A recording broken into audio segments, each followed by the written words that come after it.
آج بین الاقوامی سطح پر ایک بڑی ڈیولپمنٹ ہوئی ہے۔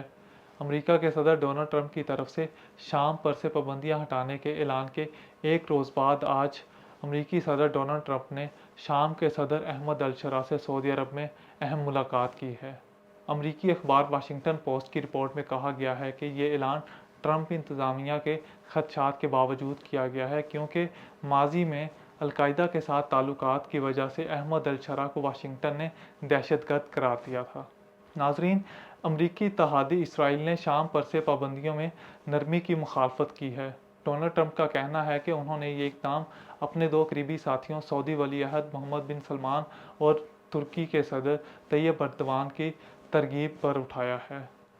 احمد الشرا کی بات کریں تو وہ القاعدہ کے سابق کمانڈر ہیں، جنہوں نے گزشتہ سال دسمبر میں شام کے سابق صدر بشار الاسد کا تختہ الٹنے والی افواج کی قیادت کی تھی۔